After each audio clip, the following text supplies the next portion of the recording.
নমস্কার, আমি বোধসত্ত্ব চলে এসেছি সহজ শেয়ার বাজারের আরেকটি নতুন এপিসোড নিয়ে।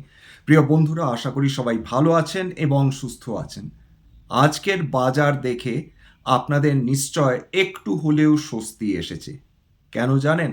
তার কারণ আজকের ক্রুড অয়েল $91 কাছাকাছি নিচে নেমে এসেছে, অর্থাৎ প্রায় 5.5% বেশি আজকের ক্রুড অয়েলের দাম পতন দেখেছে।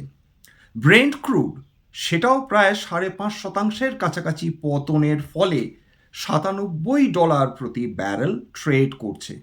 এবং বিগত কয়েকদিন ধরেই আমরা ক্রুড অয়েলের দামে দুর্বলতা দেখছিলাম, এবং তার পেছনে যেটাকে কারণ হিসাবে ধরা হচ্ছে বা বিশেষজ্ঞরা যেটা মনে করছেন তা হলো ইরান এবং আমেরিকা, তারা খুব সম্ভবত একটি শান্তির কাছাকাছি পৌঁছে যাওয়ার চেষ্টা করছে। এখনো পৌঁছে গেছে এটা ডেফিনেটলি বুকে হাত দিয়ে বলা যায় না, কিন্তু একটা জিনিস আমরা নিশ্চিন্ত থাকতেই পারি, যেদিন আমেরিকা এবং ইরান যৌথভাবে শান্তির কথা তারা ডিক্লেয়ার করবে, সেদিন এটা নিশ্চিন্ত থাকতে পারেন যে ক্রুড অয়েলের দাম ক্র্যাশ করতে পারে। এবং তার সঙ্গে প্রাকৃতিক গ্যাসের দামেও কিন্তু আমরা বড় বেশি তারতম্য দেখতে পারি। তা প্রাকৃতিক গ্যাসের দামে কিন্তু কমে যাওয়ার সম্ভাবনাও রয়েছে। আজকের দিনে practically fast moving consumer goods বাদ দিলে প্রায় সমস্ত সেক্টরেই আমরা বড় র্যালি দেখতে পেয়েছি। নিফটি একসময় 24,000-এর ওপর সেটা উঠে গিয়ে ট্রেড করছিল। সেন্সেক্সের কথায় যদি আসি, সেন্সেক্সের ক্ষেত্রে সেন্সেক্স লাস্ট ট্রেড করছিল 1.39% উত্থান নিয়ে। অন্যান্য সেক্টরসগুলো খেয়াল করে দেখুন, নিফটি ব্যাংক 2.27%, নিফটি অটো 1.67% উত্থান নিয়ে ট্রেড করছিল। কনজিউমার ডিউরেবলস বিএসসি সেটা 1.09% উত্থান নিয়ে ট্রেড করছিল।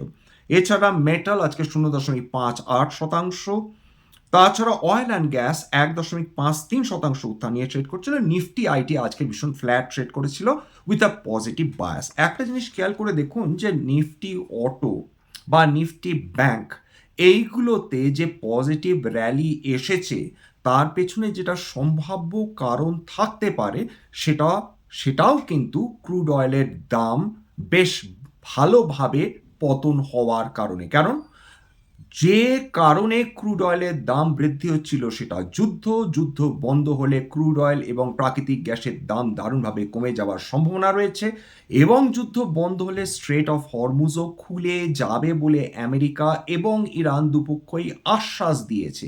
অর্থাৎ বিশ্বের যে 20% তেল স্ট্রেট অফ হরমুজের মাধ্যমে বিশ্বের বিভিন্ন জায়গায় রপ্তানি করা হয়, সেটা আবার সেই সিচুয়েশন নর্মাল হবে। যে দেশগুলো মধ্যপ্রাচ্য থেকে তেল নিয়ে থাকে তারা আবার বিনা বাধায় তারা তেল আমদানি করতে পারবে, এবং তেল যদি স্বাভাবিকভাবে আমদানি করা সম্ভব হয়, এলএনজি এবং এলপিজি যদি স্বাভাবিকভাবে আমদানি করা সম্ভব হয়, সেই ক্ষেত্রে কিন্তু লজিস্টিক্স এবং ট্রান্সপোর্টের দামও কিন্তু অনেকটাই কমে যেতে পারে।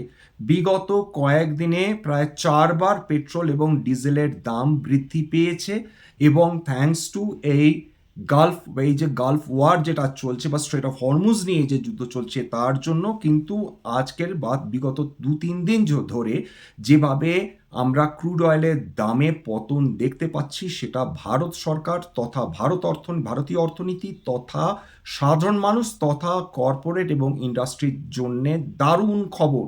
কারণ যখনই তেলের দাম বৃদ্ধি হয় তার সরাসরি প্রভাব প্রথমে যেটা আসে সেটা অবশ্যই ট্রান্সপোর্ট এবং লজিস্টিক্সের ওপর, এবং ট্রান্সপোর্ট এবং লজিস্টিক্সের দাম যদি বৃদ্ধি পায় তাহলে বিভিন্ন কোম্পানি তাদের কস্ট অফ প্রোডাকশন কেবলমাত্র বৃদ্ধি পায় তা নয়, সেইটা সরাসরি প্রভাব পড়ে জনসাধারণের ওপর।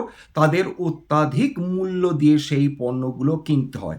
এর মধ্যে আরেকটা কথা আমাদের মাথায় রাখতে হবে, যে ধরুন ভারতবর্ষের কোনো এক শহরে সেখানে যদি একটি পণ্য উৎপাদন করা হয় এবং সেটা 1000 কিলোমিটারের বেশি ধরুন পশ্চিমবঙ্গে আসে, তার জন্য একটি খরচ আছে পেট্রোলের দাম বা ডিজেলের দাম বৃদ্ধি পেলে সেই খরচটা সেই পণ্যের ওপর বসানো হবে। পরোক্ষে বা প্রত্যক্ষে সেই কস্ট সেটা বিয়ার করবে কিন্তু সাধারণ মানুষজন। এইবার যেটা দাঁড়াচ্ছে যে এই যে তেলের দাম অর্থাৎ পেট্রোল এবং ডিজেলের দাম বৃদ্ধি পেল, তার ফলে কিন্তু ধরেই নিন যে আমাদের নিত্য প্রয়োজনীয় যে জিনিসপত্র আমরা ব্যবহার করি সেগুলোর দাম বৃদ্ধি পেল। কিন্তু যদি গালফ ওয়ার বা স্ট্রেট অফ হরমুজের যুদ্ধ বন্ধ হয়, যদি অয়েল সাপ্লাই নর্মালাইজ করা সম্ভব হয়, যদি এলপিজি এলএনজি সাপ্লাই সেটা অব্যাহত থাকে বা নর্মালাইজ হয়, সেক্ষেত্রে তেলের দাম আর পুনরায় বাড়ার সম্ভাবনা কমে যাবে।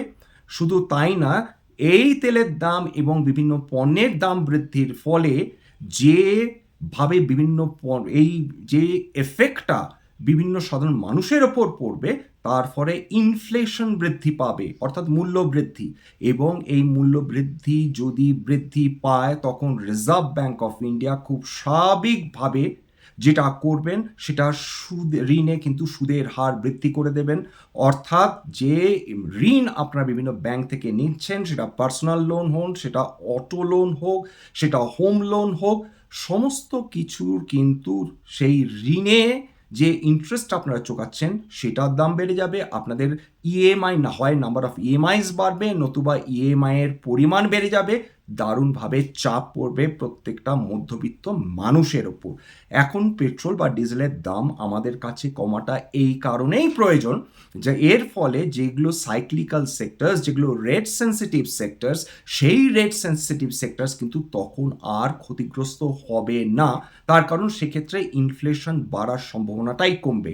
একটা ব্যাপারই আছে যে ইনফ্লেশন কেবলমাত্র ইন্টারনাল ইনফ্লেশন হয় এমনটি নয়, আমরা কিন্তু বেসিক্যালি ইনফ্লেশনকে ইম্পোর্ট করে আনি। অর্থাৎ বিদেশ থেকে যেটা সর্বাধিক পরিমাণ আমরা ইম্পোর্ট করে থাকি, অর্থাৎ ভোজ্য তেল, সোনা এবং কাঁচা অপরিশোধিত জ্বালানি তেল, সেটা ডলারের দাম বৃদ্ধি পেলে তার দাম বাড়ে, আন্তর্জাতিক বাজারে তেলের দাম বৃদ্ধি পেলে তার দাম বাড়ে। তার ফলে যে মূল্যবৃদ্ধিটা হয় সেইটা আমাদের প্রত্যক্ষভাবে আমাদের ক্ষতিগ্রস্ত করে বিভিন্ন ফিনান্সিয়াল ইনস্টিটিউশনস বলুন বা জনসাধারণ বলুন। এই জন্য একে বলা হয় ইম্পোর্টেড ইনফ্লেশন। অর্থাৎ আমাদের কোনো দোষ নেই, কিন্তু বিদেশে যেহেতু জিনিসপত্রের দাম প্রভূতভাবে বৃদ্ধি পাচ্ছে, সেইটার প্রভাব সরাসরি চলে আসছে আমাদের মাথার ওপর।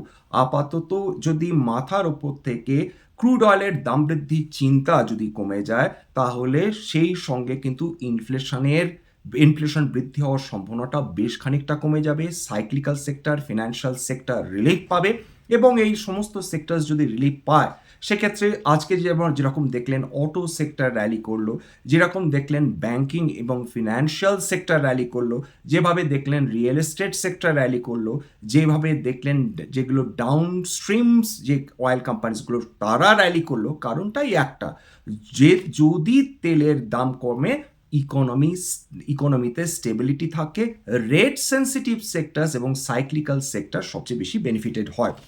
আজকের বেশ কয়েকটা স্টক তাদের 52 সপ্তাহের উচ্চতা ছুঁয়ে গেছে। এর মধ্যে আদানি গ্রুপ স্টকসগুলো দারুণভাবে বৃদ্ধি পেয়েছে 52 সপ্তাহের উচ্চতা। Adani Enterprises, Adani Green Energy Solutions, সেইটা আজকের 52 সপ্তাহের উচ্চতা ছুঁয়েছে। এছাড়া এইচএফসিএল, তাছাড়া নবীন Fluorine, Schneider Infra, Oil, Vodafone Idea, Angel One, Torrent Pharma, JB Chemicals, Polycab, Apollo Hospitals, তাছাড়া কেয়া Industries, Manappuram, Gland Pharma, Hindalco, Varun Beverages প্রভৃতি এই স্টকসগুলো 52 সপ্তাহের উচ্চতা আজকে ছুঁয়ে গেছে। যে স্টকসগুলো আজকে দারুণ উত্থান দেখেছে ইন্ট্রাডে, তার মধ্যে রয়েছে আদানি পাওয়ার 6.41% উত্থান। এছাড়া রয়েছে গেল গ্যাস অথরিটি অফ ইন্ডিয়া, সেটা 4.91% উত্থান।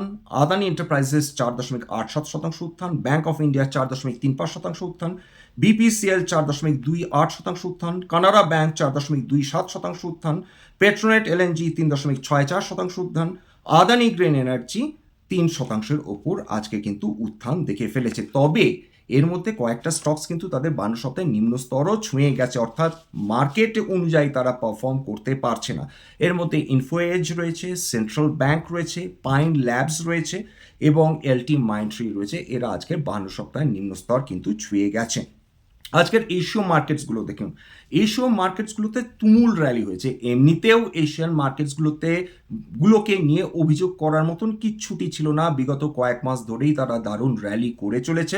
আজকেও তার কোনো রকম পরিবর্তন হয়নি। নিফটি নিক্কেই 225 0.3% উত্থান, হ্যাংসেং 0.85% উত্থান, তাইওয়ান 3.15% উত্থান, জাকার্তা 0.85% উত্থান এবং সাংঘেই সেটাও কিন্তু আজকে পজিটিভ আমরা র্যালি কিন্তু দেখতে পেয়েছি। এইবার সার্বিকভাবে আজকের মার্কেটে একটা কেনাকাটার পরিস্থিতি তৈরি হয়েছে, কিন্তু প্রশ্ন যেগুলো আমাদের মনের মধ্যে এখনো রয়ে যাচ্ছে যে আমাদের কোম্পানিজগুলো এরকম অনিয়মিত সেলস এবং প্রফিট কেন দেখাচ্ছে, 1 নম্বর। 2 নম্বর হচ্ছে সরকার এতটা কর্পোরেট ট্যাক্স ছাড় দিয়েছে, 30% থেকে সেটাকে কমিয়ে 25%-এর কাছাকাছি আনা হয়েছে। তা সত্ত্বেও সেই যে 5% কর্পোরেট ট্যাক্স কমিয়েছে বেশ কয়েক বছর আগে সরকার, সেইটার বেনিফিট কোম্পানিগুলো নিতে পারেনি কেন, নাকি নিতে চায়নি, সেইটা নিয়ে একটা বড় প্রশ্ন রয়ে গেছে। তার কারণ সেইটা দিয়ে ইচ্ছা করলে তারা ফার্দার এমপ্লয়মেন্ট জেনারেট করতে পারতেন। বর্তমান ক্ষেত্রে বা প্র্যাকটিক্যাল লাইফে দেখা যাচ্ছে সেসবের ধার কাজ দিয়ে তারা যায়নি।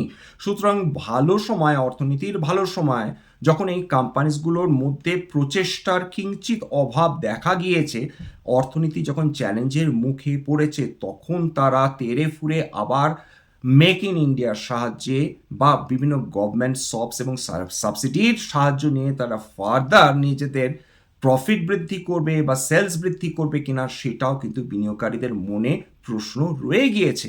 আপাতত এখন আমাদের একটাই লক্ষ্য, ইনফ্লেশনকে কিভাবে কমানো সম্ভব হবে। 2 নম্বর, তেলের দাম আক্ষরিকভাবে কমে যাক, এটা কায়মন বাক্যে সবাই চাইছেন।